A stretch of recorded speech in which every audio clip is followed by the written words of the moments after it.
মুখোশের আড়ালে কে, আমরা আজকে নাম দিয়েছি অনুষ্ঠানের।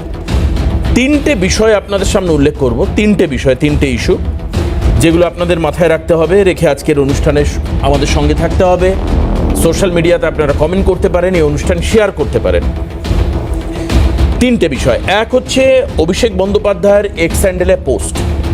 কি লিখছেন অভিষেক বন্দ্যোপাধ্যায়? ডায়মন্ড হারবারের সদ্য জয়ী সাংসদ তিনি বলছেন যে শারীরিক কারণের জন্য, চিকিৎসার কারণের জন্য তিনি বাইরে যাবেন, তিনি সাময়িক বিরতি চাইছেন। অভিষেক বন্দ্যোপাধ্যায় এর আগে কখনোই এইভাবে এক্স হ্যান্ডেলে পোস্ট করে সাময়িক বিরতি চাননি।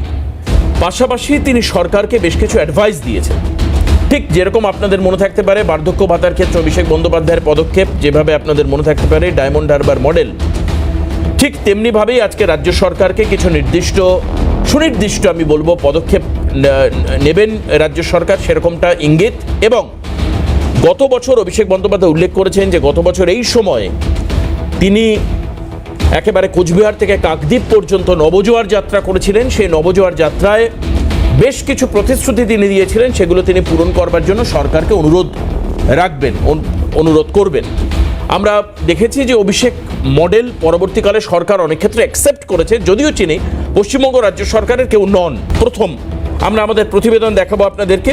দেখুন, অভিষেকের পোস্ট নিয়ে এর মধ্যেই রাজনৈতিক মহলে জল্পনা শুরু হয়েছে এবং প্রশ্ন উঠতে শুরু করেছে। কিরকম ভাবে দেখুন। 24-এর কঠিন লড়াইয়ে দলকে সাফল্য এনে দিয়ে চিকিৎসার জন্য সংগঠন থেকে ছোট বিরতিতে যাচ্ছেন অভিষেক বন্দ্যোপাধ্যায়। তবেও বিরাম নেই অভিষেকের। এক্স হ্যান্ডেলে তিনি লিখেছেন, এই সময় সাধারণ মানুষের চাহিদা কি তা আরও ভালো করে অনুধাবনের সুযোগ আমার কাছে রয়েছে। নজর রেখেছেন সরকারের কাজেও। লিখেছেন, আমি বিশ্বাস করি রাজ্য সরকার দ্রুত এবং ভালোভাবে মানুষের সমস্যার সমাধান করবে এবং মানুষ যাতে ন্যায় বিচার পায় তা নিশ্চিত করবে। নির্দিষ্ট সময় অন্তর চিকিৎসা করাতে বিদেশে যেতে হয় অভিষেককে, কিন্তু এর আগে কখনোই চিকিৎসায় যাওয়ার আগে সরকারকে পরামর্শ দিয়ে যাননি। তিনি সরকারের কেউ নন, দেবেনই বা কেন? কিন্তু এবার সেটাই করলেন। কিন্তু কেন, উঠছে প্রশ্ন। অভিষেক বন্দ্যোপাধ্যায় আমাদের দলের সেনাপতি, আমাদের তৃণমূল পরিবারের অন্যতম সম্পদ এবং অবশ্যই রাজ্য সরকারের অন্যতম শুভানুধ্যায়ী এবং সক্রিয় কারিগর একজন। অভিষেক বন্দ্যোপাধ্যায় যে সরকারের কেউ, নানান ঘটনায় বারবার তা স্পষ্ট হয়েছে। তিনি আগে বলেছেন পরে মহকুমা হয়েছে ধূপগুড়ি, তিনি আগে বলেছেন পরে গ্রেফতার হয়েছেন শাহজাহান। তাকে ঘিরে শশব ব্যস্ত থাকে পুলিশ এবং প্রশাসন। বিরোধীরা বলেন সরকারটা আদতে চলে অভিষেকের কথাতে, আইপ্যাকের পরামর্শে। তবে এবার প্রকাশ্যে সরকারকে দেওয়া তার পরামর্শে প্রশ্ন তুলছেন অনেকেই। লোকসভা ভোটের ফলই কি সরকারে আরও প্রভাব বাড়িয়েছে অভিষেকের? ডায়মন্ড হারবার থেকে যখন 7 লাখেরও বেশি ভোটে জিতেছেন অভিষেক, তখন মুখ্যমন্ত্রী নিজের কেন্দ্র ভবানীপুরে পিছিয়ে তৃণমূল। দেখুন, মুখ্যমন্ত্রী তার নিজের নির্বাচনী কেন্দ্র ভবানীপুরে 8টি ওয়ার্ডের মধ্যে 5টি ওয়ার্ডে পিছিয়ে গেছেন। পশ্চিমবঙ্গের বিভিন্ন জায়গায় আমাদের প্রার্থী পরাজিত হলেও মিউনিসিপ্যাল এলাকাগুলোতে বিজেপি প্রার্থীরা জিতেছে। বিধাননগরের মেয়র এবং ডেপুটি মেয়র দুটো কেন্দ্রেই ওয়ার্ডেই বিজেপি প্রার্থী লিড পেয়েছেন। সুদীপ বন্দ্যোপাধ্যায় তার নিজের বুথে পরাজিত হয়েছেন। স্বাভাবিকভাবে এটা কিসের ইঙ্গিত বহন করছে সহজেই অনুমেয়। এবার মুখ্যমন্ত্রী কিভাবে রান্না করবেন, কতটা ঝাল দেবেন আর কতটা নুন দেবেন, সেটা তিনি বুঝবেন। করোনাকালে অভিষেক নিজের ভাষ্যে কিংবা লেখনীতে বুঝিয়ে দিয়েছিলেন, যা পারে না রাজ্য তা তিনি করতে পারেন ডায়মন্ড হারবারে। সেই ডায়মন্ড হারবার মডেলই সরকারের বার্ধক্য ভাতা না পাওয়ারা পান সংসদের বার্ধক্য ভাতা।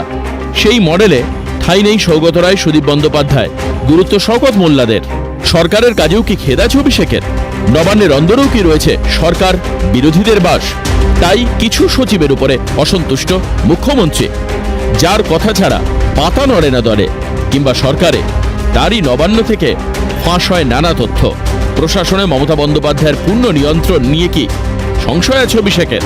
তাই কি চিকিৎসার জন্য ছোট্ট বিরতিতে যাওয়ার আগে পরামর্শ দিয়ে গেলেন সরকারকে? প্রবাদ আছে, অভদ্রা বর্ষাকাল, হরিণী চাটে বাঘের গাল। শোন রে হরিণী, তোরে কই সময় গুনে সবই সই। ধীরে ধীরে কি সরকারের পূর্ণ নিয়ন্ত্রণ নিজের হাতে নিতে চলেছেন অভিষেক বন্দ্যোপাধ্যায়?